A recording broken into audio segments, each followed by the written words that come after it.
became a millionaire overnight. This couldn't be further from the truth. Most side hustles that the gurus talk about won't make you rich, and a lot of them should be avoided at all costs. Believe me, I've tried so many different side hustles before finally escaping my 9-to-5 job and becoming a millionaire in my 20s. I now own multiple million-dollar businesses, so this video comes from experience. So not only am I going to expose the top 7 side hustles to avoid, I'm also going to reveal how you can actually be successful with some clever tweaks. So number 7 is e-commerce. I'm sure you've all seen those TikTok videos where people claim to have got rich from selling Christmas gnomes on Amazon. It might seem like a walk in the park, but behind all the flashy success stories you see online, it can be an extremely tough game. Honestly, I think the number 1 issue here is customer data. This is the ability to know your customers' purchasing habits. This specific type of data is a game changer. Knowing this information allows you to build a much stronger returning customer base, as you can market to them again and again at almost no cost. If a huge corporation like Amazon owns all of your customer data, then who's to say they can't use this to push you out and start selling a product like yours? Speaking of being powerless, there was a time when I got banned from one of these internet giants myself. A few years back, I listed some craft knives on my RC model business and they got taken down. I was told that I'd broken their terms and conditions for a little craft knife. I know, how ridiculous. And as a punishment, they banned me from listing any new items for an entire month. So should we completely forget about Amazon and eBay? Well, it might surprise you to hear that I actually do sell on eBay. This is my warehouse. But why sell on eBay after I've just said third-party platforms are not a good idea? Well, I only do it to draw attention to my brand. I see it more as a marketing tool and use it to funnel as many people to my website as possible. A little trick I use to achieve this is by having my staff include business brochures with every order we sell on a third-party platform. These brochures contain a discount code that customers can use on my website. By doing this, you can redirect these customers to your website where you play by your own rules and you regain that control. But number 6 is an even bigger trap: real estate. The ultimate path to passive income, earning an extra yearly salary effortlessly and riding that relaxing wave to financial freedom. Absolute nonsense. Well, coming from someone who owns multiple properties, I can promise you it's not that easy. First off, to even purchase a property, you need a significant amount of money. It's highly illiquid. You'll have a large chunk of your money tied up, which you're unable to use, and you must be prepared for that. Even if you can afford to buy a property, it will typically require ongoing expenses like tax and insurance, not to mention the maintenance. I'm sure many of you have lived or currently live in student housing. Just consider the damage that is caused over a year and how many times the handyman is called in to fix yet another cold shower. This house behind me is one of my single family rental properties. Stunning, even though I do say so myself, but it hasn't always been that way. Honestly, it took me about 4 years to make this house worthwhile. Check out the tiling on the roof up there. It looks decent, right? Well, that's because I had to refit them. One of the ridge tiles fell off, which caused the wind to blow down many more, and at the time I decided to do the job myself, thinking how hard can it be? But then I realized how high a roof on a 2-story building is. I'm not even afraid of heights, but it's extremely difficult to lay tiles when you're 26 foot up a ladder and shaking with fear. It feels like being on one of those Mr. Beast videos. The frustrating part is that if I'd have found out when that first tile had fallen off, I could have saved a lot of money and fixed that problem immediately. I've been very lucky that my tenants have always paid on time, but this isn't the case for everyone. So ask yourself, is it worth it? Look, despite all the chaos that comes with real estate, I'm still very passionate about it.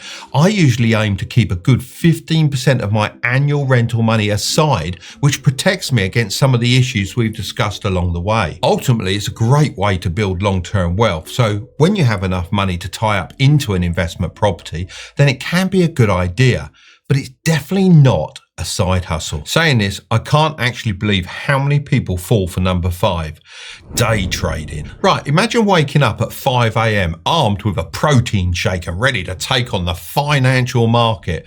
The day begins with one simple premise. All you have to do is sit with your laptop, following charts, and boom, you've made a profit. This is the illusion that fake gurus put out on social media, and I can confirm that this is one daring adventure where profits can be lost in the blink of an eye. Believe it or not, I've tried trading myself, and you want to know how long I lasted?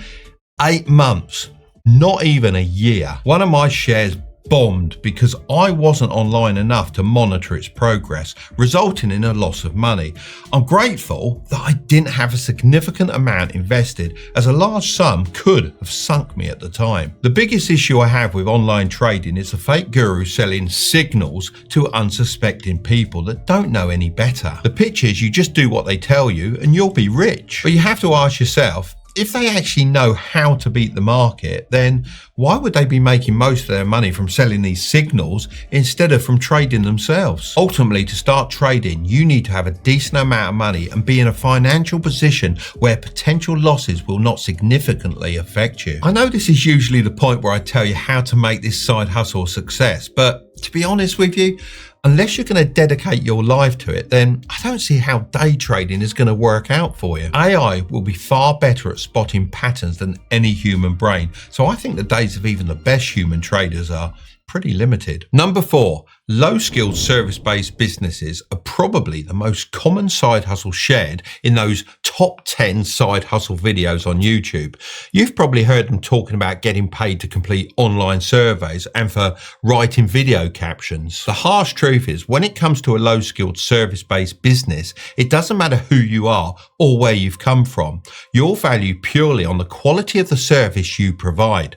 Those typical barriers like age and experience become a thing of the past. So as long as there's an internet connection, anyone, anywhere in the world can compete with you. It's important to remember that this includes kids and people in less economically developed countries. So this is going to drive down the amount that you can charge. I mean, look around. AI is slowly integrating itself into many areas within society. Who's to say it won't take over some service-based businesses? AI is advancing by the day, and it's already replaced the role of a caption creator.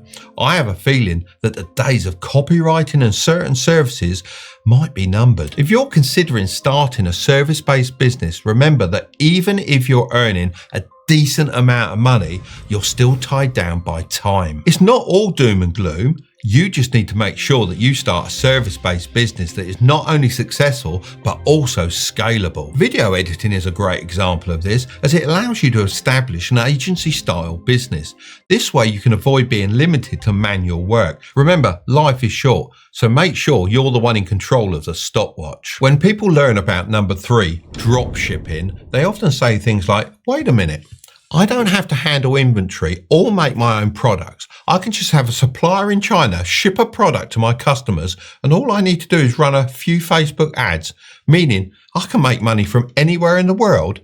Sign me up. If only this was true. As drop shipping often involves shipping from abroad, it means items take ages to arrive. A few years ago, this was the norm, and for me, I didn't mind waiting a week and a half for my orders, but now, well, I expect them the next day. We're all used to that next day quick delivery option, so I'm not sure how many people will still have the patience to wait.